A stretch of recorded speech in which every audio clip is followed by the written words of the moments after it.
Hello guys, welcome to my blog. કેમ છો? મજામાં? હા, આજનો બ્લોગ ખાલી એટલું છે કે મેં નાની અમથી વાત શેર કરવા આવેલું છું.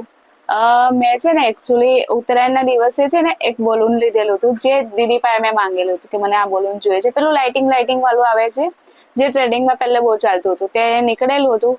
તો મને એ જોઈને છે ને મને બહુ ગમેલું. મેં કીધું કે મને અપાવો. તે એમ અપાવેલું હતું. અને ઉત્તરાયણ જઈને પછી આજે મને યાદ આવ્યું કે મેં એ બલૂન છે ને હજી લગીને પિક્ચર્સ નહીં લીધા, વિડીયો નહીં લીધા, કઈ જ નહીં.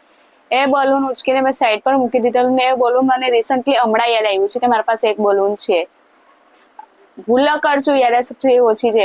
કોનામાં એવું છે કે ભાઈ લીધેલું વસ્તુ હોય લેકિન એ ભૂલી જાય ને પછી યાદ આવે રિસન્ટલી, અરે મારા પાસે આ વસ્તુ હતું, એ કાં ગયું, પછી એ હોદવા નીકળે. તેવી રીતે મારા સાથે બી એવું થયું છે. આ બલૂન છે, વેઇટ मैं लाइटिंग वाल बताऊं.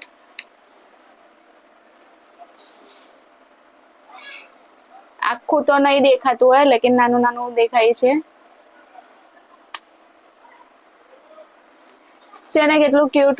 અને આ જ બલૂન છે ને મને એટલા દિવસ પછી યાદ આવ્યું છે. અને આની લાઈટ છે ને 3 ટાઈપમાં બદલાઈ છે. એક આવી છે, એક આવી રીતે સીધી રહી જે મલ્ટી કલર છે લેકિન એક જ રીતે દેખાય, અને એક આવું છે જે આખો એક ખાતે જ દેખાય. મને એટલું ગમેલું હતું ને, બટ આ કેટલાનું આવ્યું છે તે મને ધ્યાનમાં નથી અને મેં આનો વ્લોગ બી બનાવ્યો નથી. મને આ બલૂન હમણાં રિસન્ટલી યાદ આવ્યું છે કે ભાઈ મારી પાસે બલૂન છે. કોના સાથે આવું થાય છે કમેન્ટ કરી દેજો, શેર કરજો, લાઈક કરજો અને થોડું પ્રેમ બતાવો યાર. થોડા હજી ફોલોવર્સની જરૂરત છે, શેર કરજો જરા.